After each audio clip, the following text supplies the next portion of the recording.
Welcome to the School of the Lost Tribes.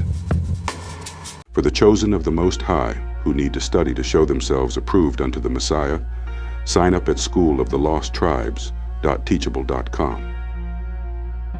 James 1:1-10, a message to the scattered tribes of Israel. The Epistle of James is not a universal letter to the world. It is a targeted message, a call to endurance, wisdom, and spiritual elevation for a specific people, the 12 tribes of Israel, scattered abroad. This is the same dispersion prophesied by Moses, reaffirmed by the prophets, and addressed throughout the New Testament. These words are not to be misapplied to the nations. They are the good news for Israel, particularly for those of the northern kingdom who lost their identity but not their inheritance. In this passage, James speaks to the heart of a scattered people, reminding them of their divine purpose, even in trials. James 1:1. James, a servant of Yahweh and of the Master, Yahweh Shai, to the 12 tribes which are scattered abroad, greeting. Here, the opening sets the foundation. James does not address the world, nor a church made up of mixed nations.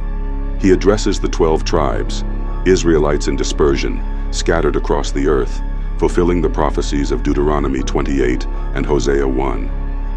James identifies himself as a servant, not just of Yahweh, but also of the one appointed to gather the lost sheep, Yahweh Shai. This verse defines the audience and affirms the exclusive covenant. James 1:2. My brethren, count it all joy when ye fall into divers temptations. James exhorts his Israelite brethren, not the world, to rejoice even in affliction. Why? Because these temptations serve a higher purpose. The scattered tribes were undergoing trials, persecution, and identity loss. Yet these trials were not random. They were part of Yahweh's refining process, designed to strengthen their faith and awaken their spirit. James 1:3. Knowing this, that the trying of your faith worketh patience.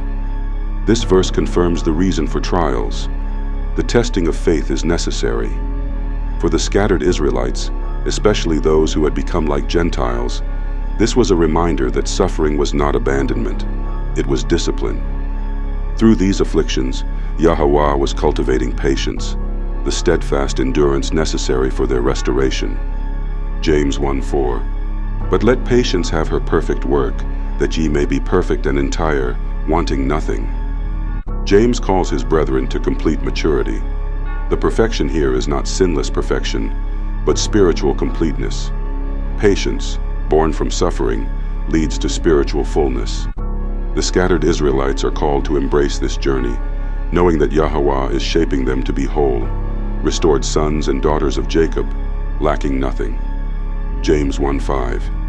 If any of you lack wisdom, let him ask of Yahweh, that giveth to all men liberally, and upbraideth not, and it shall be given him. Wisdom here is not worldly knowledge. It is the wisdom of spiritual discernment, understanding of the scriptures, and clarity about one's identity and purpose. If any Israelite among the scattered lacks this, James tells them to ask Yahweh, who will grant it freely.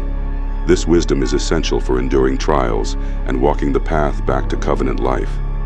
James 1:6. But let him ask in faith, nothing wavering. For he that wavereth is like a wave of the sea, driven with the wind and tossed. Faith is the currency of the covenant. James instructs his brethren to believe firmly when they seek Yahweh's wisdom. Doubt is likened to instability, like the sea's waves, moving without direction.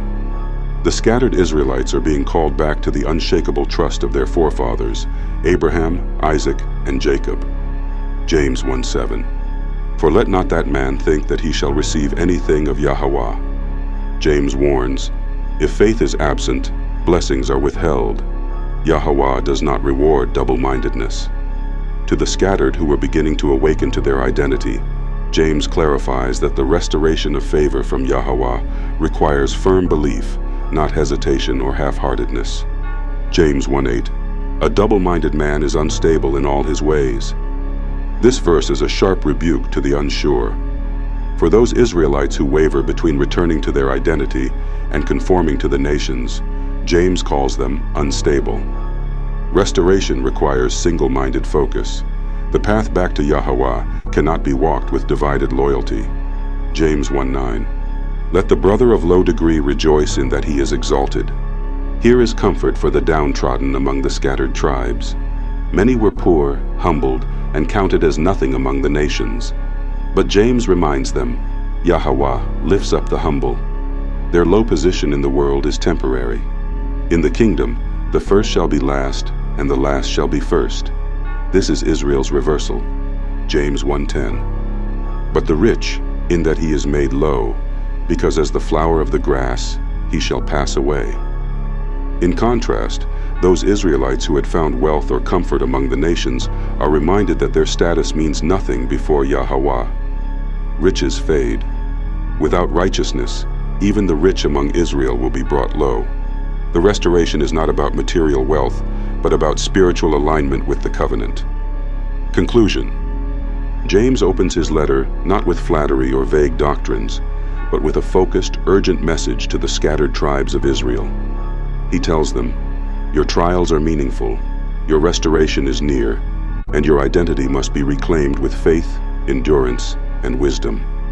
This is not a gospel for all people. It is a direct message to the lost sheep whom Yahweh Shai came to gather. A divine invitation to wisdom. If any of you lack wisdom, let him ask of Yahweh, that giveth to all men liberally, and upbraideth not, and it shall be given him. James 1:5.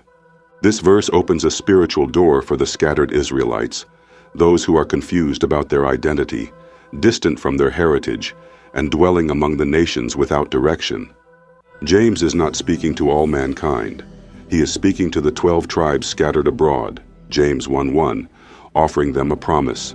If you lack wisdom, ask Yahweh, and he will give generously, without rebuke. Understanding wisdom in context. In Scripture, wisdom is not mere intellect. It is the fear of Yahweh, Psalm 111 verse 10, the knowledge of his laws, and the discernment to walk according to his will. It is deeply tied to obedience and spiritual insight. Proverbs 2:6. For Yahweh giveth wisdom, out of his mouth cometh knowledge and understanding.